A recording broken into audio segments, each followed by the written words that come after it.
Magnificent. Magnificent. Magnificent. Wounds and where they came from. So many of us carry invisible scars. Who inflicted them upon us? And how do they dictate how? There's so many origin stories for the wounds that we carry, the invisible wounds that we carry, whether it be from our family, relationships, friendships, or just our interactions with the world around us. Maybe it was the first time we didn't make the volleyball team and we suffered loss, and how we recovered from that loss or lack of recovering from it that determined how we now perceive the world around us. So I volunteer on Mondays. And this past Monday, I was able to teach a course. And the lesson of the course was be mindful of how you treat those around you. And I asked everyone to raise their hand and show how many of these individuals, when they were growing up, did their parents build them up, tell them that they could achieve anything in life, that no matter what, they were supported and that they were loved. And everyone in that room rose their hand. Whether it was true or not, their hand was still rose. I then said to them, now think of all the people who don't have a support system and they don't have anyone telling them that they can accomplish anything or be all they can be. Now imagine this person's expecting that the world hates them and that they'll never amount to anything. That's what they're expecting. Now imagine you tell that person one day that they did a great job. How would that change the trajectory of their future? By you being the first person to tell them that they can be whatever it is that they decide to be. I then asked them, conversely, what if the same person that gets torn down every single day by the ones closest to them were to venture out into the world and you see this person and you say to them, you suck. You're not good at this. You're not smart. You're dumb. How would that alter the trajectory of their day? How? How do you know if your words have impact? You don't. Which is why it's important to be kind and to always be mindful of the things that we say. Choose to build people up instead of tearing them down. Here's something that people may take or consider to be corny. There's a saying that hurt people hurt people. And if that's the case, then we can only heal people by choosing to do right and be good. Of course, that's a tough task to tackle. So by choosing to build people up and to invest in them, that's a way to diminish some of the hurt in this world. And by doing so, we will heal people, and healed people will heal other people as well. Because what we put out, we shall receive.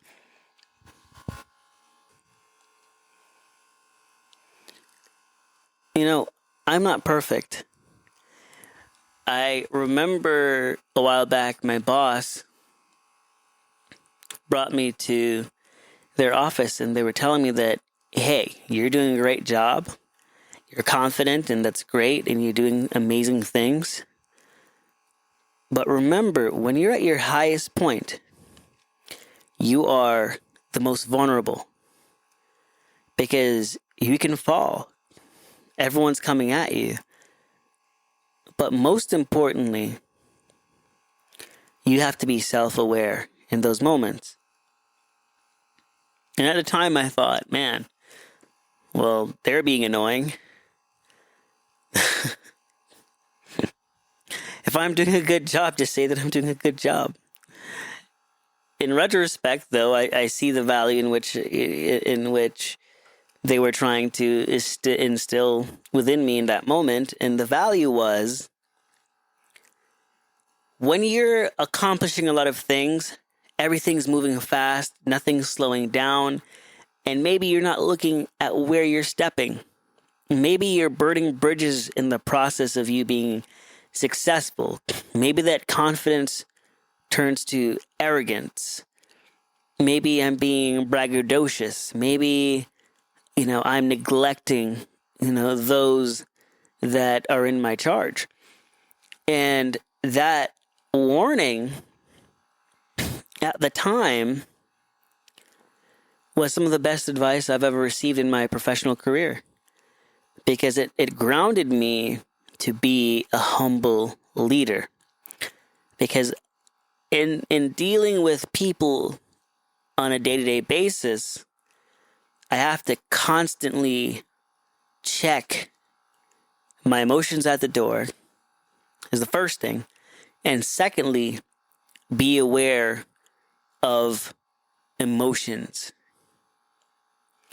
In this day and age, it's not just about it being an effective leader professionally in the sense that you know your business.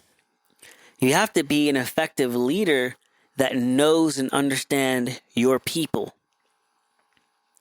Know their motivations. Know them as people.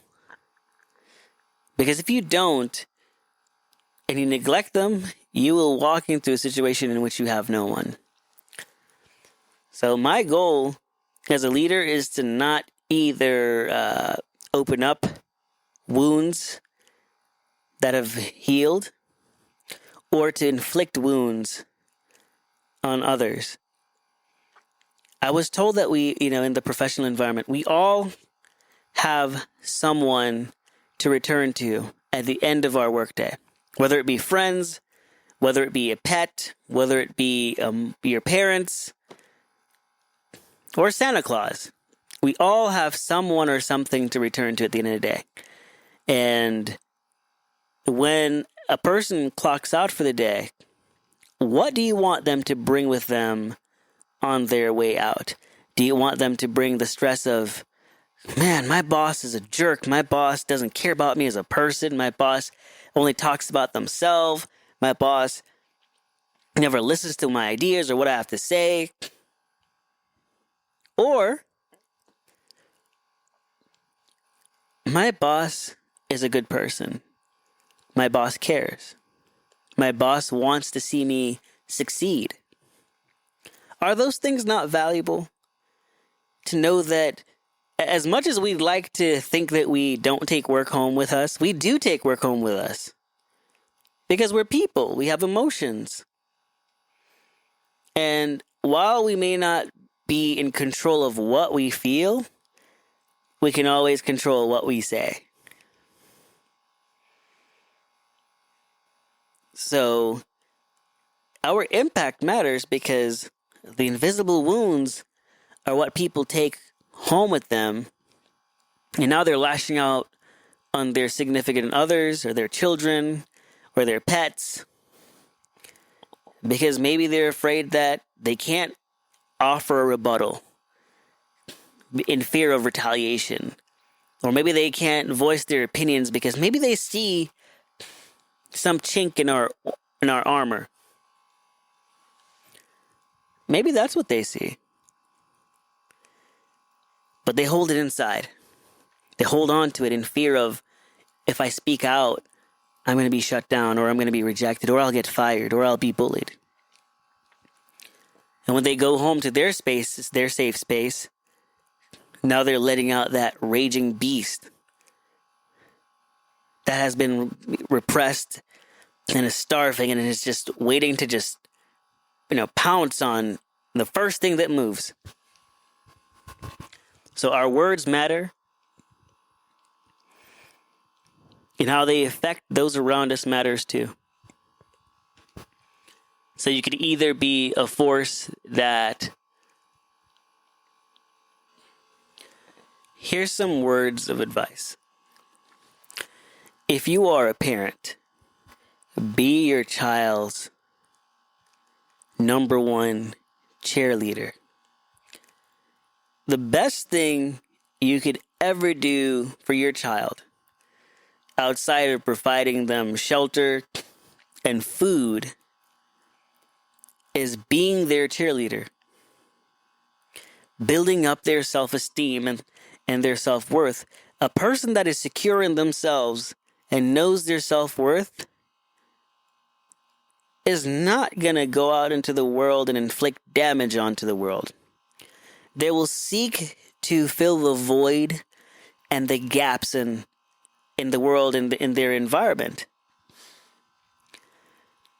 However, a person that does not feel adequate, a person that is insecure, only seeks to bring destruction to everything around them and everyone around them. To tear down those who are happy, to diminish their worth and their value, to make them feel the same hurt that has been inflicted upon them. So the best thing you can do for your child, if you want them to be successful, is to build them up.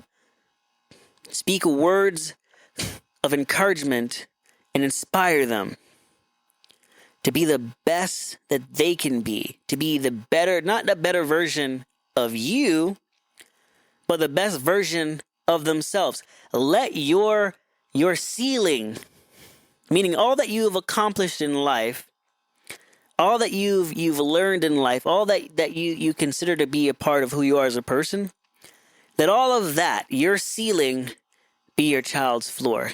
So create a world for them that would be their floor. So the more that you build them up, and the more you're built up as a person, the higher they will climb. I think that's the best analogy. The higher they will climb. But first you have to build yourself up. Because if you're not built up, you can't build them up. So you have to be good to yourself, love yourself, so then you can build them up, and you can show them the love they truly deserve. So if you want to avoid generational curses, if you want to avoid not seeing your kid be the best human being they can be, build them up, encourage them. Show them love. Sure, the world can be a harsh place. You know, but a confident person can overcome any challenge. Or they'll tackle any problem because they're confident. It doesn't matter if the world is hard. What matters is that they believe they can accomplish anything in spite of the world being hard. You don't have to show them bad things. The world's going to show them that every single day they're alive. But if you equip them with a tool of believing in themselves, imagine what they can accomplish in spite of all the negative that's out there. So, here's some advice for relationships. Think about the concept of being honest. It's not the truth that hurts, it's the lie.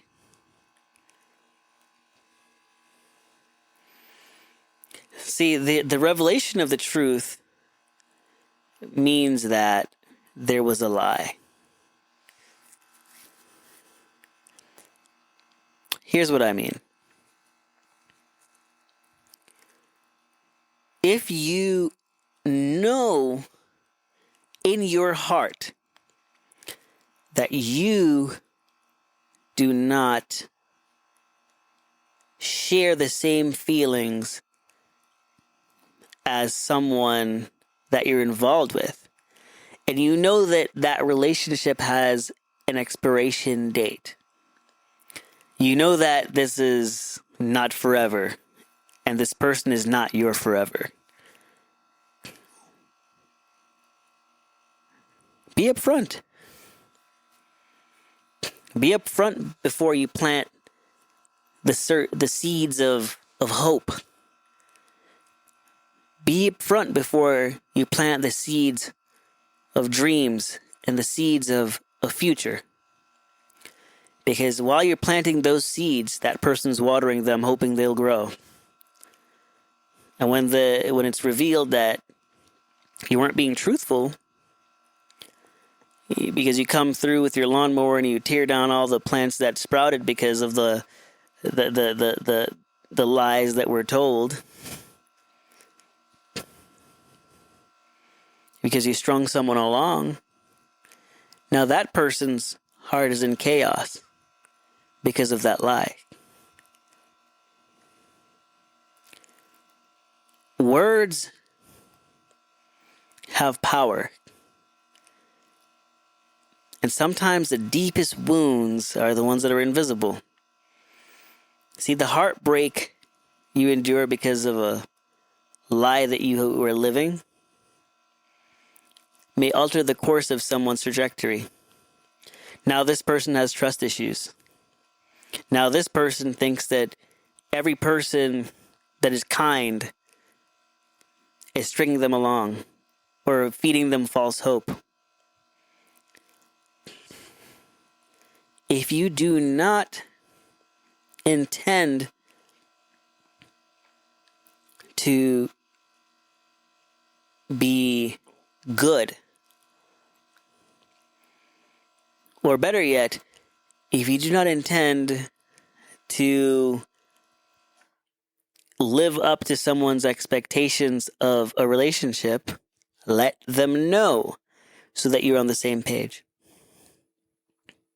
The worst that can happen is things just don't work out. However, the saying goes, no harm, no foul. If you're communicating with someone honestly, even if things go wrong, guess what?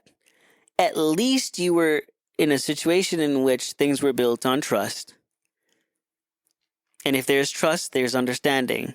If there's understanding, sure, things will hurt a little bit because maybe that person's not in your life, but guess what? Because it wasn't meant to be. But you could always be friends. You could always have some form of platonic relationship if that's the case. Or maybe the relationship wasn't right now, but maybe it's right 5 years from now. But because it was built on truth, you can then revisit that relationship at a later time, and who knows what it'll blossom into.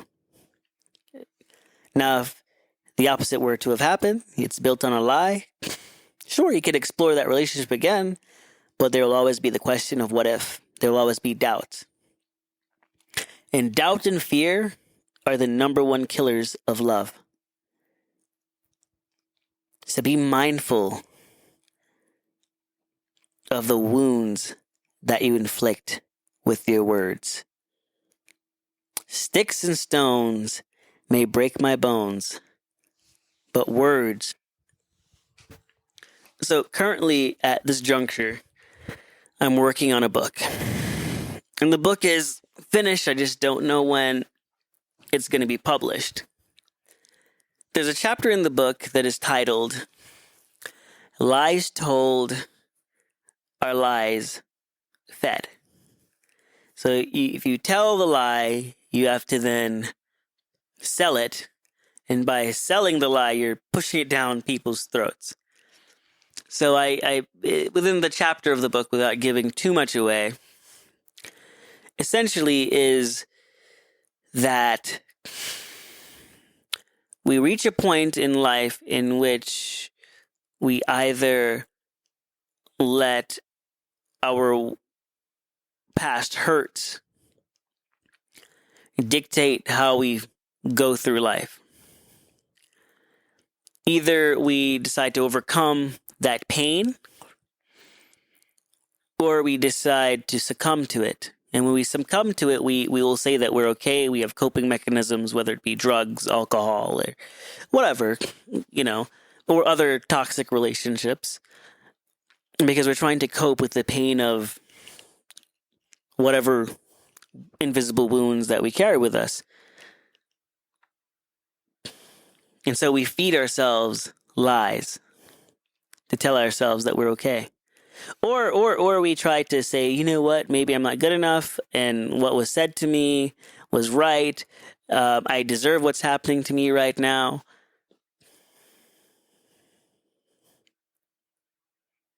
Sometimes the worst part about being a victim is that you turn yourself into the villain.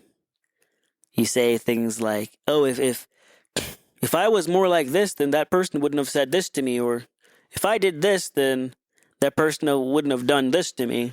I deserve the bad things that are happening to me. Which is the lies told. Are the lies we feed ourselves.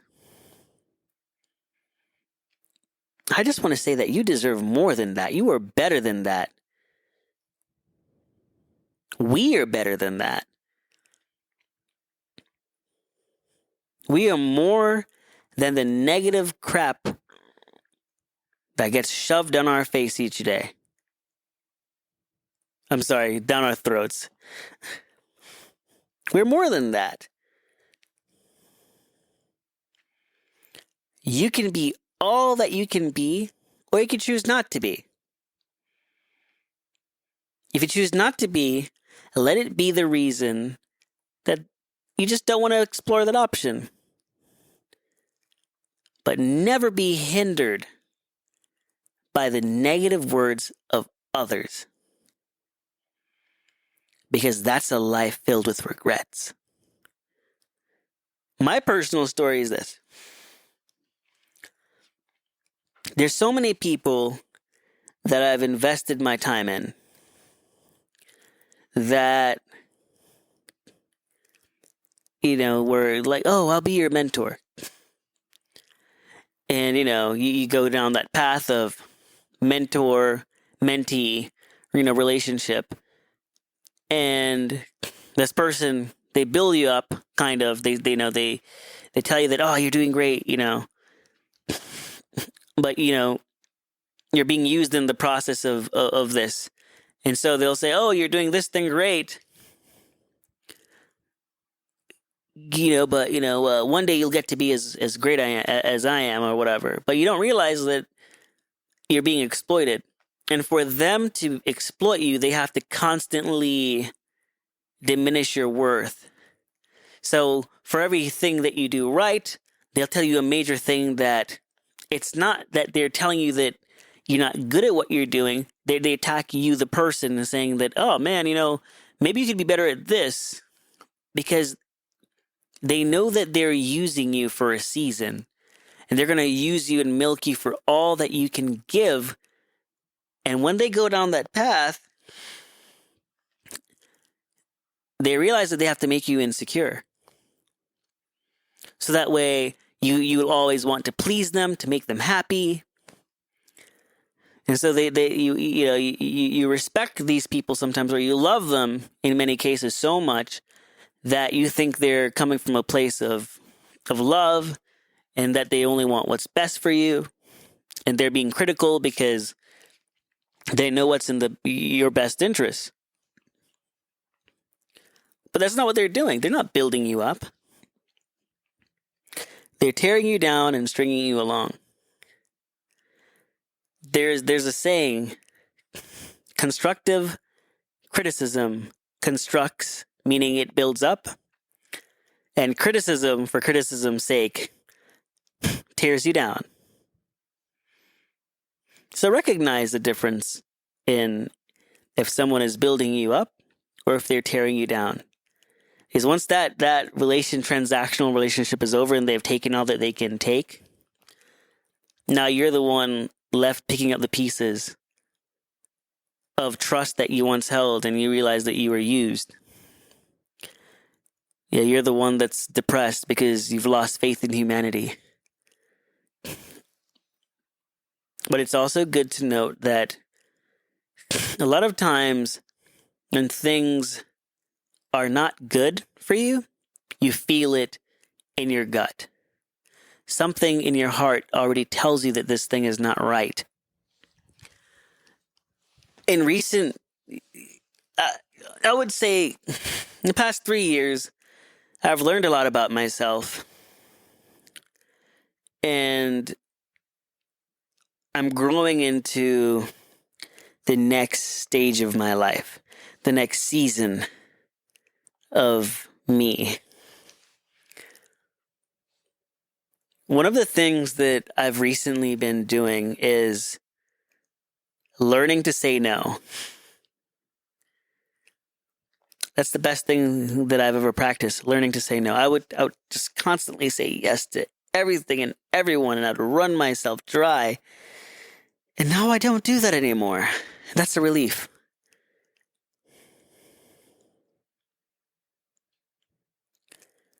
Now I'm in the season of saying yes to myself. Yes, I deserve more rest. Yes, I deserve to get a massage every once in a while. Yes, I deserve to go to therapy and work on myself, go to the gym and work on myself, take time to prepare an amazing meal. If it takes me 12 hours to prepare it, then that's 12 hours invested in myself. This is the season of self for me. Sometimes you have to be selfish so that you can be selfless. Meaning you have to take time to build yourself up, reinvigorate and re-energize your batteries so that you can give to others. You can't give emotionally, physically, without an end.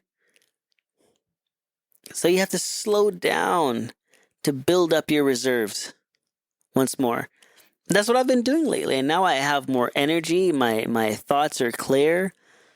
I'm having less funks in life.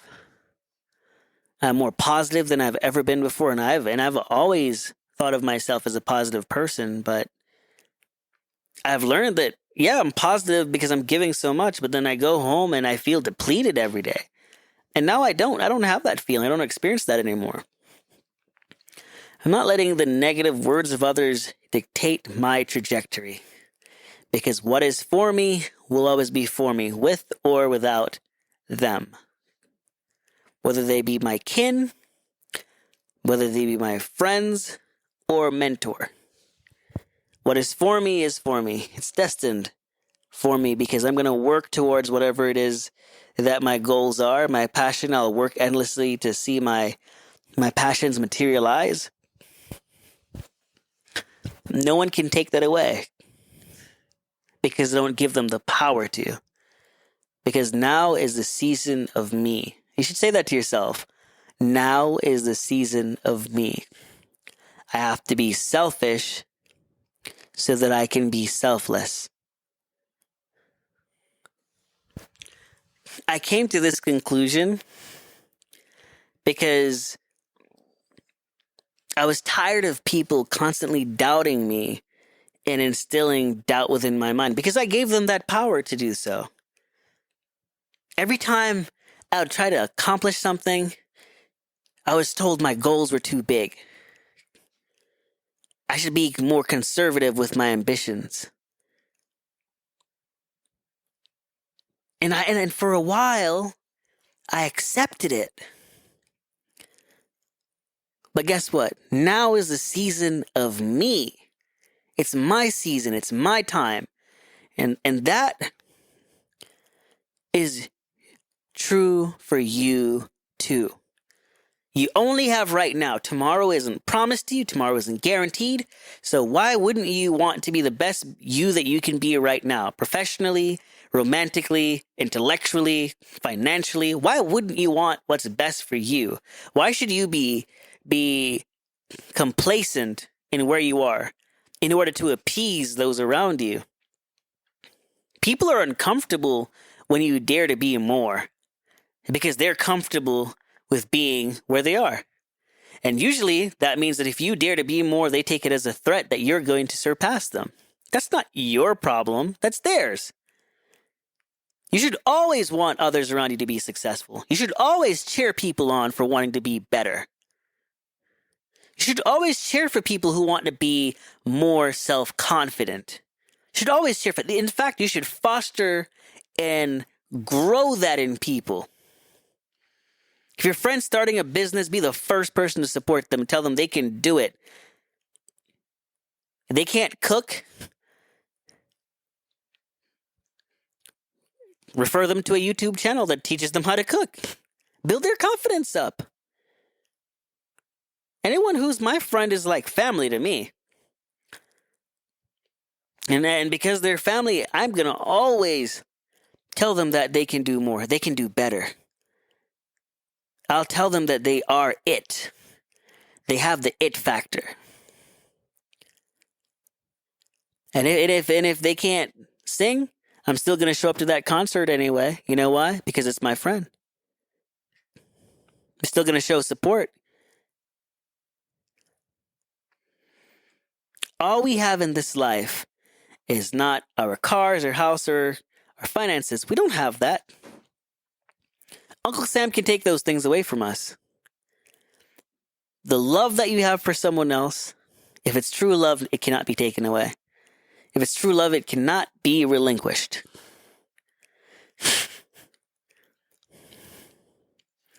So now is the season of you. It is my season. It's your season. It's our season. So while others may doubt you and tell you, oh, don't aim that high. Don't try to be more. Well, guess what? When I transferred colleges, I had a 3.5 GPA, right? I never talk about this, let alone putting it out into the world. I was speaking to my academic advisor and I said, I want to graduate, in the top 10, something along those lines. I want to graduate like with honors, and not just basic honors. I wanted to aim high. And this person looked at me and said, I think you're aiming, a little too high. Now imagine that. This person that's supposed to be an academic advisor, like I said, I have a 3.5 GPA at the time, 3.6. And I just want to shift the scale, say 2 points, 3.8 or what have you. And they're telling me that it's basically impossible. You'd have to make straight A's to make this happen.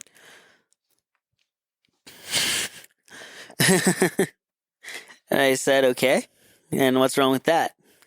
And it's not a ridiculously unbelievable feat, right? Because if I was a 2.0 student, sure, it would be hard, but not impossible.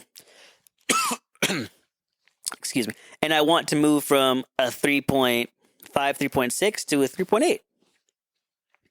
And this person was trying to instill doubt within me. You know why? Not because it was an unachievable goal for me.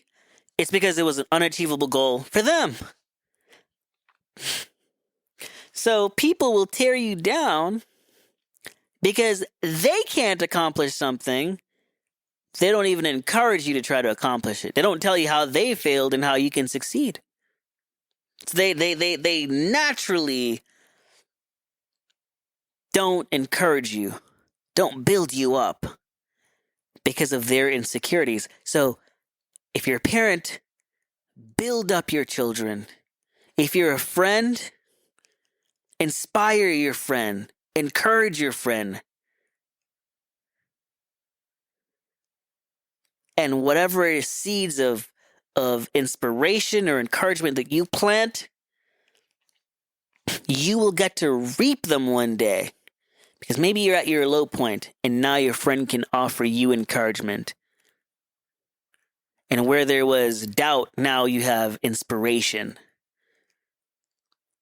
Where there was fear, now you have hope. Because you showed them the way. You showed them how to light their path, and maybe one day that same person will light yours. You can't build success from nothing. You have to build it from something. You know, the saying goes, it takes money to make money. Well, guess what? It also takes calories to burn calories too. So the saying is true. In order to get a return, you must first invest. And if people aren't investing in you, they're taking from you. They're tearing you down. And you will not give them that power anymore to do that.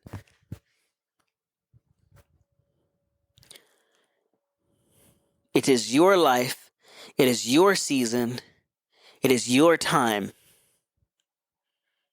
Be all that you can be. And whatever wounds others have inflicted on you, they will heal. As a wonderful human being once said to me when I was going through a tough time, "My child, this too shall pass." And those words, I never thought I would say them to someone else. But when my friend was going through a breakup, I remember it was either my second to last semester of college, and I had this friend that had a girlfriend for the very first time, and he called me over to his dorm, and he's crying. He'd never experienced heartbreak before. He said, "You've had a girlfriend before. What did you do to stop the pain?" And I looked him in the eye, and I said, "This too shall pass. Every day that you're alive, it will hurt a little bit less. Until one day, just like you hitting your head, on something, the pain will just go away with time. With time, anything can pass." The wounds inflicted by others, it's not your burden to carry. It's not your pain to have.